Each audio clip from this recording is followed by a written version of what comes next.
अस्सलाम वालेकुम dear students. अॼु असां रोबिन पोइम जूं जेके आहिनि से ॿ एक्सरसाइज़ूं कंदासीं। पहिरीं एक्सरसाइज़ अॻ में असां करे चुका आहियूं। एंसर द फॉलोइंग क्वेश्चन्स, उहे पहिरीं एक्सरसाइज़ में हुया। हाणे आहिनि ॿ एक्सरसाइज़ूं। These questions are more difficult, discuss them first. इहो कंदासीं ऐं पोइ कंदासीं से which of the following is true or false about the poem. इहे जेके आहिनि से असां ॿ एक्सरसाइज़ में कंदासीं, पर इहे सम्झण जी कोशिशि कंदासीं। असां पाण तव्हां सम्झंदो ऐं लिखंदो। पेन पनो तव्हां वटि, पेन कापी बुक सभु तव्हां वटि मौजूदु हुअणु खपनि। सो हाणे अचो त असां जेका आहे सो ही ॾिसूं। These questions are more difficult, discuss them first. इन में आहे, do U think robin is happy bird, से वाई। हिन में चए थो त छा तव्हांजे ख़्याल में रॉबिन जेको आहे सो हैप्पी पखी आहे, ख़ुशि पखी आहे, या ॾुखाइतो आहे ऐं ॾुखारो आहे। हाणे इहो ॾिसणो आहे त रॉबिन खे ॾिसूं त सॼो ॾींहुं रोईंदो थो वठे ऐं अखियुनि मां ॻोढ़ा ॻाड़ींदो थो वठे, या ख़ुशि आहे। हाणे ॾिसूं था। Robin sing sweetly when the days were bright, thanks for summer. Summer में बि त ख़ुशि थो लॻे। उनखां पोइ आहे, Robin sang sweetly in the autumn. Autumn में बि जेको आहे ॾाढो जेको आहे ख़ुशि लॻो पियो आहे, उनमें बि स्वीटली ॻाए थो। In the cold wintry weather still here is song, माना विंटरी वेदर में जेको आहे सो उनमें बि ही त ख़ुशि थो लॻे। And when the spring come back again he sang, माना जॾहिं बहार बि आयो आहे त ही सेंग, माना चारई मौसमूं न थी वियूं। त पोइ इन जो मतिलबु आहे, since robin sings through out the year with a note of hope then he must be happy. त पोइ इन जो मतिलबु आहे त इन जो जवाबु थींदो, सॼो सियारो जॾहिं ॻाईंदो थो रहे त पोइ ॻाईंदो त माण्हू ख़ुशी में आहे न। तंहिंजे करे ही मस्ट बी हैप्पी। ठीकु आहे। त ही मस्ट बी जेको आहे सो हैप्पी। हिन मां तव्हांखे ॿुधायो त ही जेको आहे तव्हां जवाबु असांजे वक़्त में बि जेको आहे असां पढ़ंदा हुआसीं, जॾहिं त ॻाढ़ी पेन सां जेको आहे सुवाल लिखंदा हुआसीं ऐं हुन सां जेको आहे नीरी सां जवाबु लिखंदा हुआसीं। थोरो बुक सुठो लॻंदो आहे, कापी जेका आहे न फेयर बुक सुठी लॻंदी आहे। ठीकु आहे, इहे इस्तेमालु करण सां। हाणे अचूं था असां जेको आहे सो ॿियो नंबर सुवाल ते, जी जेको आहे सो। ठीकु आहे। जी में आहे, विच of the following words best describe robin. Robin खे जेको आहे सो आइडेंटिफाई कहिड़ो जेको आहे सो हिननि मां लफ़्ज़ करे थो, त कहिड़ी कैफ़ियत जो आहे, कहिड़ी तबियत जो आहे, कहिड़े क़िस्म जी हुनजी जेका आहे सा फीलिंग्स आहे, एहसास आहिनि हुनजा, ऐं मतिलबु चइजे त उहो जेको आहे सो कहिड़े क़िस्म जो माण्हू आहे। जीअं माण्हू जे लाइ इस्तेमालु कजे वई त पखी आहे, तंहिंजे करे जेकॾहिं इहो चइजे त कहिड़ी शइ जेको आहे। हाणे ॾिसूं त ही चार ॾिना अथऊं। केयरफुल आहे, क्लेवर आहे, होपफुल आहे, सॉरोफुल आहे। केयरफुल माना ख़बरदार।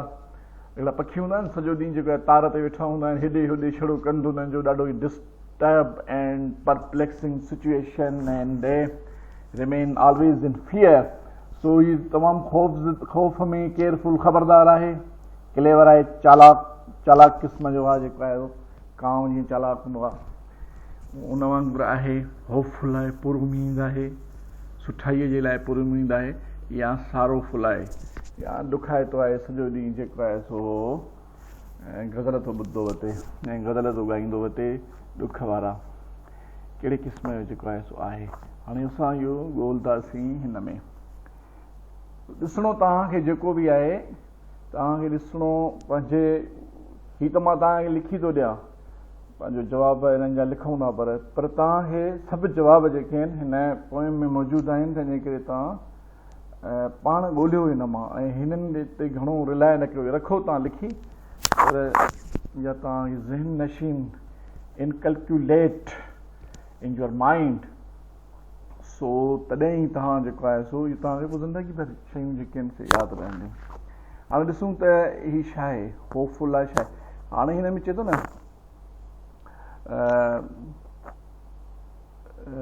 when the spring come back again he saying I told you so मां तव्हांखे चयो हुयो न मां तव्हांखे चयो हुयो इहो keep on singing through the winter it will always go माना उहो जॾहिं सियारे जे लाइ उन्हनि खे चए थो त हुड़क हलो धीमा हलो ॻाईंदा हलो त माना ॻाईंदा हलो जेको आहे सो चए थो सियारे में त पोइ इहा त हुनजी पुर उमीद आहे केयरफुल बि न आहे क्लेवर बि न आहे sorrowful bhi nahi jeko hai so the robin is hopeful he sings and is happy he knows that spring will return when the winter jeko hai so winter jeko hai so might seems cold and long so jekre siyaro bhale jeko hai so dugho nazar to ache par unke pur umeed hai ta iho bhi हीअ ॾींहं बि गुज़री वेंदा तंहिंजे करे he is hopeful त जवाब छा थींदो होपफुल ओके होपफुल त जवाब थी वियो तव्हांजो होपफुल ठीकु आहे ही होपफुल थी वियो ही तव्हांजी जेका आहे त 2 सुवाल हुया हिन एक्सरसाइज़ हाणे चवंदा जेको आहे सो एक्सरसाइज़ नंबर ही आहे 2 say which of the following is true or false about the poem हाणे हिन में जेको आहे सो ही A B C D E 5 जेके आहिनि से स्टेटमेंट्स आहिनि हिन में ॾिसणो आहे पढ़णो आहे वरी असां पोएम खे ॾिसणो आहे त इहे जेके आहिनि से सही स्टेटमेंट्स आहिनि या ग़लति आहिनि पहिरीं स्टेटमेंट आहे Robin sang sweetly throughout the year चए थो त रोबिन जेको आहे सो सॼो साल जेको आहे सो हुन ॻायो हुयो या ॻाए पियो या ॻाईंदो हुयो जेको आहे सो ॾिसूं सॼो सियारो ॻाईंदो हुयो या जेको आहे सो न हाणे हिते अॻ में बि हिन जो जवाबु शायदि अची चुको आहे त हे ॾिसो समर में बि जेको आहे सो थैंक्स समर में बि जेको आहे सो ॻाए थो ऐं ऑटम में बि ॻाए थो पियो in the cold and wintry weather still hear his song wintry weather में भी नया ॻाइण जा आवाज़ ॿुधण में अचनि था when the spring come back again he sang माना बहार में बि जेको आहे सो हू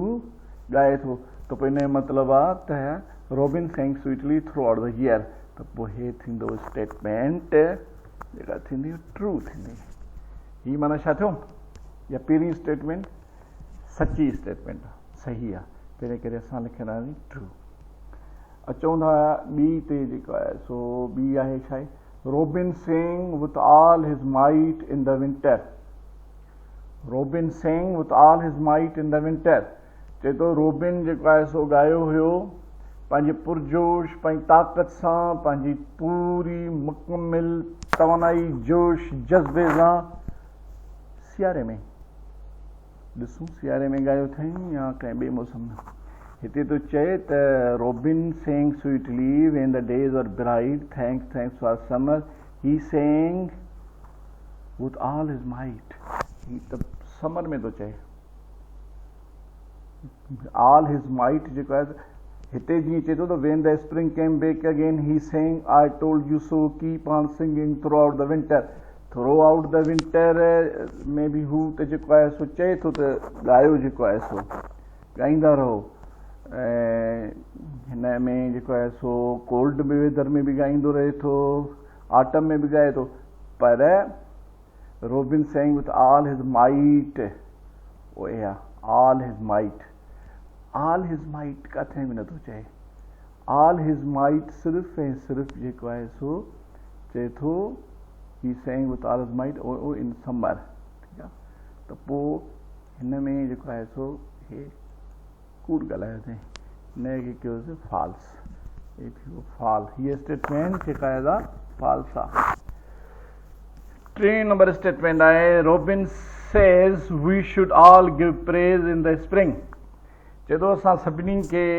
जेको आहे सो शुक्रियो अदा करणु घुरिजे प्रेज़ ॿुधायमि तव्हांखे त कंहिंजी तारीफ़ करणु या जेको आहे सो थैंक्स करणु ख़ुदा ताला जी थैंक्स करणु प्रेज़ करणु जेको आहे सो चओ त स्प्रिंग में बहार में जेको आहे सो करणु खपे असांखे। ऐं ॾिसूं त बहार में चयो अथई, ऊन्हारे में चयो अथई, सियारे में चयो अथई, या चयो ई न अथई। ॾिसूं हाणे इहो चए त robin sing sweetly in the autumn days there are fruits for every one let all give praise. हे त ऑटम में थो चए, ऑटम में थो चए लेट ऑल गिव प्रेज़। ॿिए हंधि त किथे बि हिन कंहिंखे ॾिसो तव्हां सॼे हिन में त कंहिंखे सलाह न ॾिनी अथई त जेको आहे सो ॿियूं ॻाल्हियूं करे थो पियो, पर लेट ऑल गिव प्रेज़ जेको आहे सो उहा ही चए थो ऑटम में। त Robin says we should all give praise in the spring ग़लति थींदो, इहो थींदो फॉल्स। फॉल्स। ॿिए में अचूं था त रोबिन स्टॉप्ड सिंगिंग इन द कोल्ड विंटर।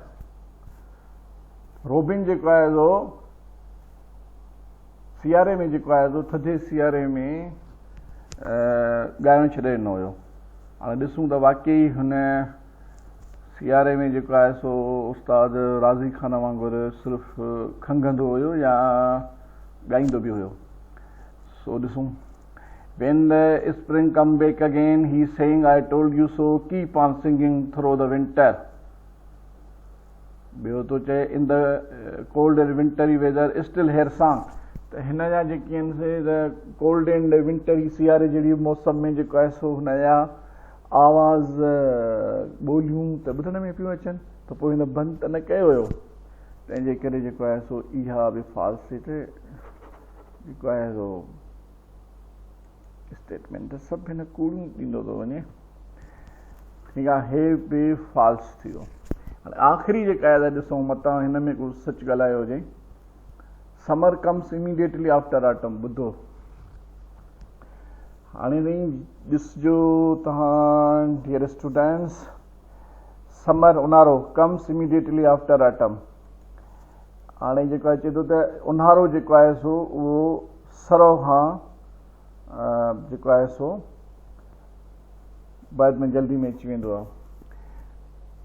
त तव्हां ॾिसंदा आहियो दिसंबर में जेको आहे सो सियारो हूंदो आहे, थधियूं पवंदियूं आहिनि। जनवरी जा दिसंबर जा पारा मशहूरु आहिनि।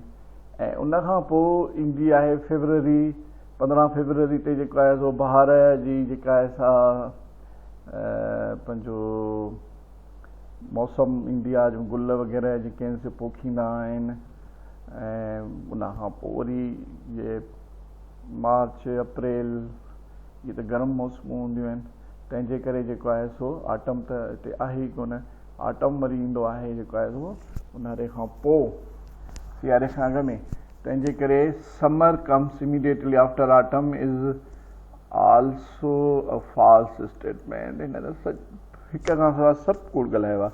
तंहिंजे करे हिन में जेके एक्सरसाइज़ूं आहिनि सभई जेके आहिनि स्टेटमेंट्स जेके आहिनि उहे सवाइ हिन मथी जेका आहे हिक जे बाक़ी सभु कूड़ियूं अथव।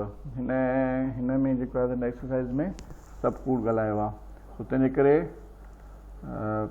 तव्हां ही लिखी बि रखो ऐं जेको आहे सो हिनखे वरी बि यादि कजो।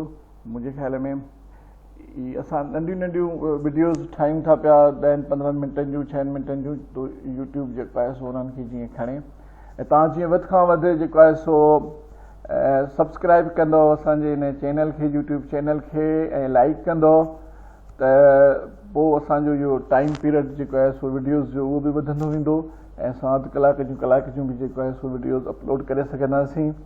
सो मूंखे उमेदु आहे त तव्हां जेको आहे सो हिन असांजे हिन तरीक़े खां हिननि वीडियोज़ खां जेको आहे सो फ़ाइदो हासिलु करे रहिया हूंदो। जेसि ताईं स्कूल खुलनि, स्कूल बि ॿुधो आहे त खोलंदा ऐं जल्दी जेको आहे सो सोचनि पिया त खोलण जे लाइ।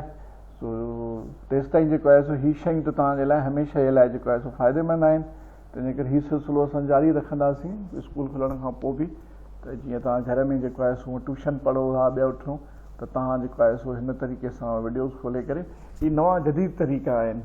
सो जीअं अॻे माण्हू जेको आहे सो टाइम सिड़ाए करे कंहिं वेंदा हुया वञी दावत ॾियण या मिलणु, हाणे माण्हू फ़ोन ते दावत ॾींदा आहिनि त टाइम बचाईंदो आहे। फैक्स में अॻे जेको आहे सो कुझु शयूं मोकिलण जे लाइ जेको आहे सो माण्हू हितां जेको आहे सो बंडल ॿधी खणी वेंदो हुयो, हाणे तव्हां जेको आहे सो का इंफॉर्मेशन ऑफिस वारा घुराईंदा, हाणे फिक्स कयो जेको आहे जल्दी ही सहूलियतूं आहिनि जेको आहे जदीद टेक्नोलॉजी जूं, मॉडर्न टेक्नोलॉजी जूं जदीद सहूलियतूं आहिनि, इन्हनि मां असांखे फ़ाइदो हासिलु करणु खपे। सो तंहिंजे करे